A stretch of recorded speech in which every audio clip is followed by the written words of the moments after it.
मालदीव ने भारत को दी कैसी धमकी? चीन से लौटते ही मोइजू ने दिखाए रंग। 15 मार्च तक मालदीव छोड़े भारतीय सेना।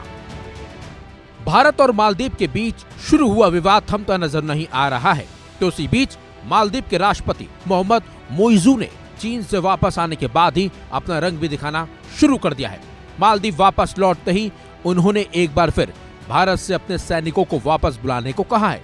हालांकि इस बार मामला काफी सीरियस भी हो गया है, क्योंकि मोइजू की ओर से अब इसे लेकर एक समय सीमा दे दी गई है। मालदीव ने कहा है कि भारत के सैन्य कर्मियों को 15 मार्च तक देश छोड़ देना चाहिए। शी जिनपिंग के साथ मुलाकात के बाद से मोइजू के तेवर दरअसल बदले बदले नजर आ रहे हैं।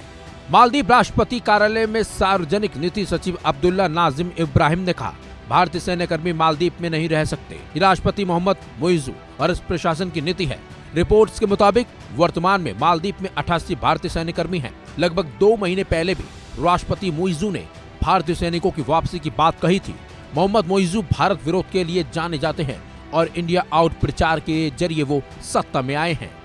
मालदीव और भारत ने सैनिकों की वापसी पर बातचीत करने के लिए एक हाई लेवल कोर ग्रुप बनाया है। इस ग्रुप ने रविवार को माले में विदेश मंत्रालय मुख्यालय में अपनी पहली बैठक की। रिपोर्ट के मुताबिक इस मीटिंग में भारतीय उच्चायुक्त मोनू महावर भी मौजूद रहे। नाजिम ने इस मीटिंग की पुष्टि की और कहा कि बैठक के एजेंडे में 15 मार्च तक सैनिकों को वापस बुलाने का अनुरोध किया गया है।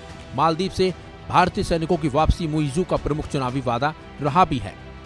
5 दिनों की चीन यात्रा से लौटने के बाद मालदीव के राष्ट्रपति मोहम्मद मोइजू ने शनिवार को भारत के खिलाफ एक बड़ा बयान भी दिया था। इसमें उन्होंने कहा है कि उनका देश छोटा हो सकता है, लेकिन इससे किसी को हमें धमकाने का लाइसेंस नहीं मिल जाता।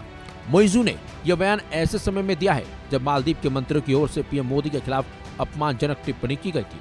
इसने दोनों देशों के बीच राजनयिक संबंधों को खराब भी किया है।